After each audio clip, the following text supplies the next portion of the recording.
Las noticias de Cuba son muy preocupantes y entre ellas existe una que se está investigando en diferentes medios y es el presunto tráfico de drogas y lavado de dinero del gobierno de La Habana a través de sus hoteles de lujo. Y por eso en este momento le damos la bienvenida a el señor Julio Schilling, un gran patriota, un gran profesor de política, de politología y fundador de los simposios Patria de Martí que se celebran mensualmente en la biblioteca de Coral Way, la 92 Avenida. Muy buenos días, señor Schilling, bienvenido. Buenos días, Lucy, un placer de estar contigo, me da mucha alegría estar en este espacio y me encanta el nombre de tu programa, me encanta. Gracias, Julio. Bien, yo quisiera hablar un poco acerca de estos datos que tú has estado rebuscando e investigando sobre la presunta participación del gobierno de Cuba en un lavado de dinero de drogas a través de los hoteles de lujo que ellos tienen, y hay que mencionar que en vez de gastarse millones de dólares para ayudar la situación del pueblo, se están gastando millones de dólares en continuar fabricando hoteles de lujos que aparentemente no están del todo llenos. ¿Qué me puede decir de eso?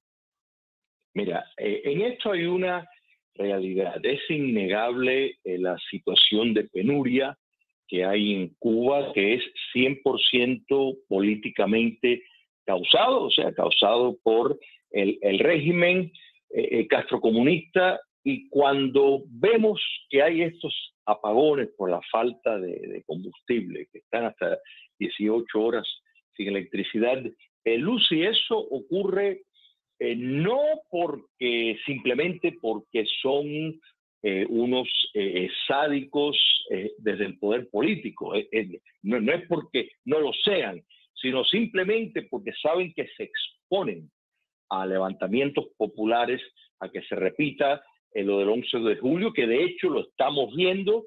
Cada vez que hay un apagón, las calles se inundan y los cubanos exigen sus derechos naturales y libertad, etc. Y sin embargo, estamos viendo esto y a la misma vez estamos viendo el régimen castrista con empresas de construcción vinculadas a Gaesa, el emporio estatal castrista, construyendo hoteles de lujo. O sea, y esto es una cosa impresionante porque que desafía la lógica. El turismo en Cuba comunista en el pre-coronavirus, para que no le echen la culpa al virus chino, en el pre-coronavirus los hoteles estaban a 50% niveles de ocupación, que eso es terrible.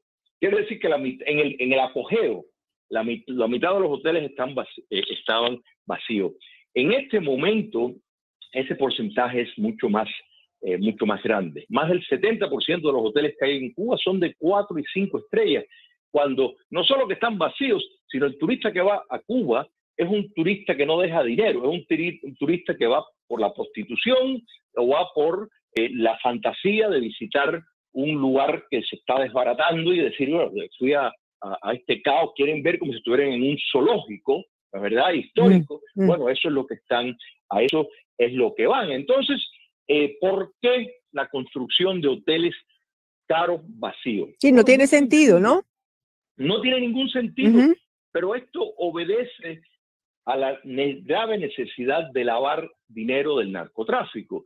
Cuba comunista desde la década del 60 estaba implicada en el narcotráfico. En aquel momento, en esa década del 60, era más bien con la idea de subvertir la guerrilla norteamericana. Pero ya por la década del 70 descubrieron que era un negocio lucrativo y la DEA ya empieza y el FBI tener informes sólidos de la participación de Cuba y Cuba como base logística para el transporte de droga, particularmente cocaína, desde Colombia. Entonces, pues hoy en día el narcotráfico es una de las fuentes principales de ingresos para el socialismo continental. No es casualidad que Cuba comunista ha sido quien ha estado auspiciando este proceso de impunidad en Colombia para insertar a la figura de Petro en el poder, porque Petro ya ha anunciado que quiere despenalizar la producción de cocaína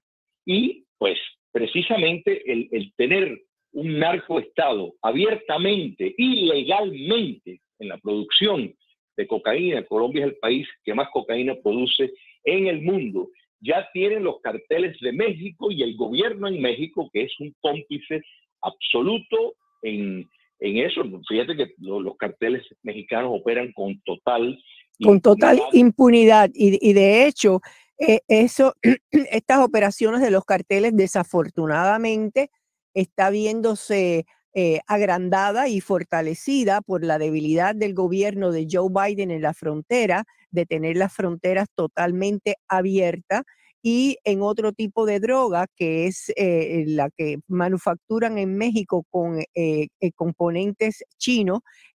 La importación de fentanil es alarmante y los casos de muertes por sobredosis están fuera de control.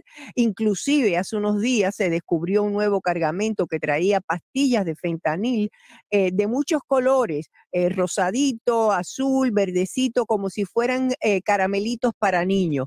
Entonces, esa droga se está utilizando, a mi entender, como una especie de arma no biológica, pero de arma de otro tipo, ¿no? No es un fusil, no es un tanque, no es un avión, pero es un arma para destruir la sociedad en una guerra asimétrica. Y eso mismo es lo que están haciendo los carteles en el resto de América Latina con la complicidad y patrocinio de Cuba.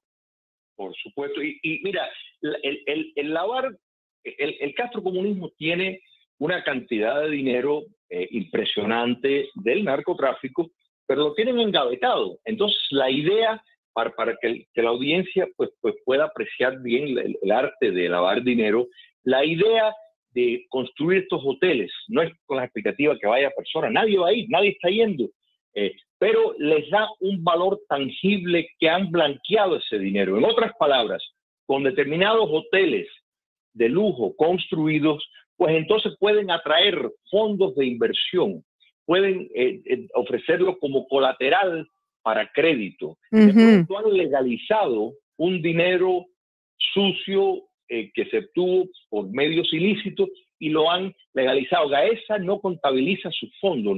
Gaesa opera como una empresa secreta que en efecto no rinde contabilidad a nadie excepto a la familia de los Castro y algunos bien allegados al poder. Bien, y después de la muerte de López Calleja, que no se sabe todavía quién va a tomar la rienda de Gaesa, ¿no?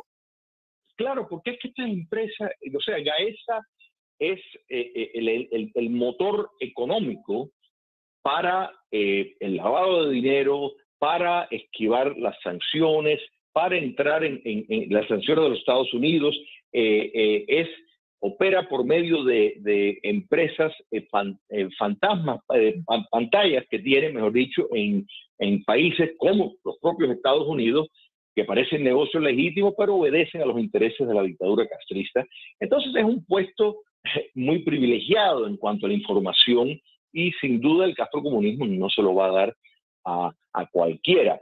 Pero eso explica, porque es una cosa, Lucy, en medio de, Cuba está abordando un periodo de semi-hambruna, que aún a pesar, como tú bien señalaste, que el castrocomunismo utilizó una de sus herramientas, que es abrir la válvula de escape, facilitando la salida por Nicaragua y contando con el apoyo y el custodio de los cubanos que atraviesan México de López Obrador, pues entonces, aún así, y a pesar del terrorismo de Estado brutal que se está presenciando con condenas a personas que simplemente protestan, exclaman públicamente su descontento, a pesar de eso estamos viendo el pueblo de Cuba en pie, el pueblo de Cuba protestando y pidiendo libertad. Entonces, es una preocupación para el régimen, ¿no es verdad? Pero así todo, insisten en esta carrera de seguir haciendo hoteles, hoteles y más hoteles, cuando ni en el momento del apogeo,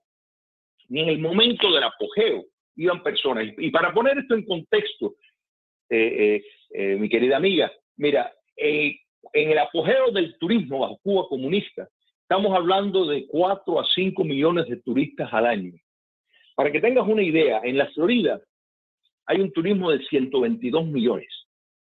En lo que es el área de Miami solamente, son 19 millones de turistas anuales.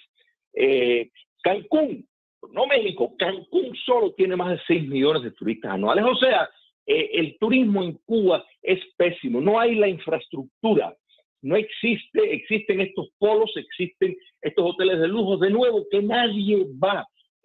Algunos de ellos tienen más empleados que personas quedándose. Wow. Existen simple y llanamente por el propósito de lavar dinero. Es decir, que los números no cuadran en lo absoluto. Los números no cuadran. No cuadran. Bien, vamos a tomar algunas llamadas, Julio, porque tengo las líneas llenas de personas que probablemente quieran hacer alguna pregunta o comentario sobre este tema. Buenos días, adelante, está en el aire. Adelante. ¿Aló? Bueno, pues vamos a la próxima llamada. Buenos días, adelante, está en el aire. Bueno, buenos días para ambos. Dígame. ¿Hello? Sí, dígame. Sí, buenos días para ambos. Pero mi pregunta no es acerca del tema cubano, sino del tema de los jueces. Uh-huh. Mire, yo estuve pendiente de todas las carreras de los jueces, de the races of the judges. Y da la casualidad que por lo menos 2 mujeres que estaban aspirando para juezas, los contrincantes de esas 2 mujeres nunca ni salieron por las ondas radiales, ni en la televisión, ni en las páginas de un periódico. Nadie sabe quién son. Sin embargo, ellas estaban en todos los lugares. Eran como esas 2 personas que eran los contrincantes de esas 2 aspirantes a jueces. Eran como candidatos fantasmas. Bueno, señora, sí, yo entiendo lo que usted... Porque las claro. 2 ganaron por fuerza de naturaleza. Exacto, pero mire. ¿A quién les responden esas 2 mujeres? Bueno, no a la justicia, no a las cortes, sino a los powers that be que las pusieron en esa posición. Ok, gracias por su... Sí. Para que ellas ganaran. Bueno, señora, gracias por su llamada, pero déjeme decirle una cosa. Desafortunadamente hay personas que pueden recaudar mucho dinero para hacer todo este tipo de campaña, y si las personas que estaban corriendo en contra de ellas no pudieron recaudar ese dinero o no tuvieron la visión de marketing o de esfuerzos para poder hacer una campaña más efectiva, eso en definitiva es las reglas del juego, gusten o no nos guste, pero de todas maneras gracias por su participación. Vamos con la próxima. Ay, por favor, desconecté a Julio, vuélvemelo a llamar, que apreté el botón equivocado. Vamos a volver a tener a Julio Schilling en la línea, que sin querer lo desconecté. Bien, amigos, continuamos con mucho más aquí en Lucy Pereda Sin Censura.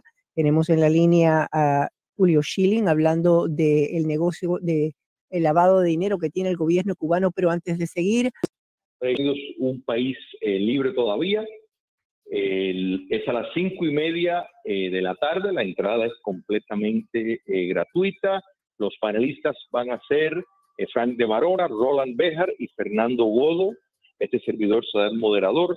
Y el lema pues obedece a las circunstancias que estamos viviendo en los Estados Unidos, donde uno realmente se pregunta si los Estados Unidos aún sigue siendo un país libre, cuando vemos la forma arbitraria en que se está aplicando la ley, determinada persecución a sectores de la oposición, en fin, la censura de empresas ligadas a el partido en el poder. Y esos son señales muy peligrosas. Efectivamente. Bien, Julio. Sí. recuerden que mañana a las 5:30 de la tarde en la biblioteca de Coral Way, la 92 Avenida, el simposio presentado por el señor Julio Schilling con la pregunta como título que si Estados Unidos es todavía un país libre. Hay mucho por contestar. Muchísimas gracias, Julio, por su participación y buena suerte mañana. Gracias a ti, Luz. Ok, vamos a coger un par de llamadas. ¿Tenemos tiempo?